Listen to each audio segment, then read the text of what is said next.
Hello students, ये question है आपके सामने और एक बार आप ये क्वेश्चन पढ़ लें।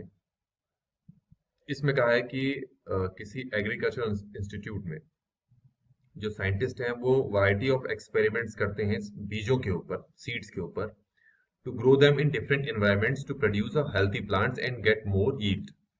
ठीक है, ताकि हेल्दी ये डिफरेंट अलग अलग एनवायरनमेंट में जो है हेल्दी प्लांट्स उगा सकें और उनसे काफी ज्यादा यील्ड मिल पाए। एक साइंटिस्ट ने ऑब्जर्व किया कि एक पर्टिकुलर जो बीज था वो बहुत जल्दी तेजी से वो ग्रो करता है आफ्टर जर्मिनेशन। अंकुरण के बाद वो बहुत तेजी से फास्ट ग्रो करता है। अब he recorded the growth of plant since germination. Germination के बाद उसने पूरा का पूरा जो उसका ग्रोथ है उसको रिकॉर्ड किया और उसने कहा कि जो उसकी ग्रोथ है उसको इस फंक्शन से रिप्रेजेंट किया जिसमें एक्स जो है वो डेज को रिप्रेजेंट करता है, मतलब कितने दिन वो सनलाइट के प्रेजेंस में रहा। तो ये आपको एक फंक्शन दे रखा है। ठीक है, अब आते हैं आगे क्या कहा है। What are the critical points of the function. तो फंक्शन के क्रिटिकल पॉइंट निकालने हमें वहां। तो पहले तो ये फंक्शन देख लो, ये क्रिटिकल पॉइंट निकालना है तो सबसे पहले फंक्शन जो है इसको डिफरेंशिएट करते हैं एक्स के रिस्पेक्ट में। 1/3 3x² माइनस ये हो जाएगा 8x और +15, ये कैंसिल हो गया यहाँ पर। तो x² माइनस 8x + 15। अब इस सिंगल डिफरेंशिएशन को क्या हम करेंगे, जीरो के इक्वल रखेंगे। क्रिटिकल पॉइंट निकालने का तरीका हमारे पास ये है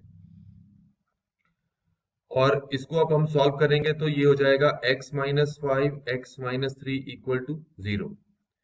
तो x की एक वैल्यू तो 5 आ गई, x की दूसरी वैल्यू हमारे पास कितनी आ गई, 3 आ गई।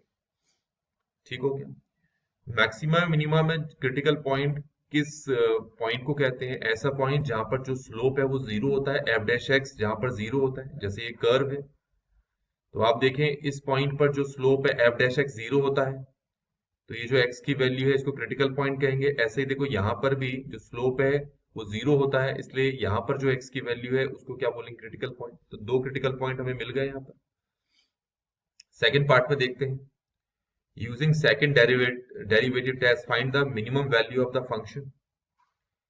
तो सेकंड डेरिवेटिव टेस्ट से आपको मिनिमम वैल्यू फाइंड करनी है, तो आपको क्या करना है, तो सिंगल डिफरेंशिएशन तो हम कर चुके थे, अब हमने डबल डिफरेंशिएशन करना है। तो इसका डिफरेंशिएशन करते हैं तो ये कितना आ गया, 2x - 8। अब ये दोनों x की वैल्यूज को बारी बारी से यहाँ पुट करते हैं। सबसे पहले मैं 5 पुट करता हूँ, तो 2 × 5 - 8, ये 2 आ रहा है जो कि पॉजिटिव है। और सिंगल डिफरेंशिएशन में x की वैल्यू 3 पुट करता हूं, तो 2 × 3 - 8, तो ये -2 है विच इज नेगेटिव। तो अब आपको यहां पर फाइंड क्या करना था, मिनिमम वैल्यू ऑफ फंक्शन। तो मिनिमम वैल्यू आपको किससे मिलेगी, जब आप x की वैल्यू क्या लेंगे, 5 लेंगे। तो x = 5 पर जो फंक्शन है f(x) वो मिनिमम वैल्यू शो कर रहा है।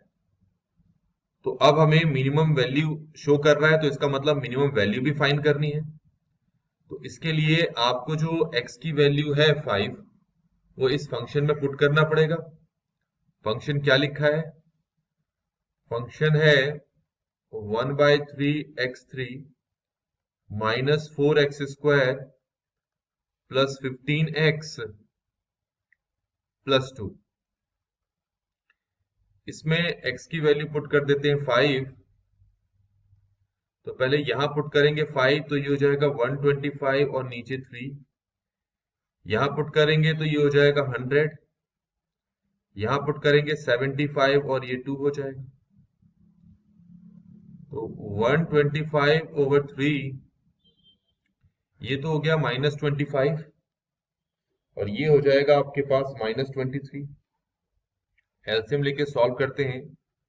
125 - 69, इसको माइनस करते हैं तो 6, शायद 56 आ रहा है, तो 56/3। तो ये हमारे पास मिनिमम वैल्यू यहां पर आ गई है। ठीक हो गया।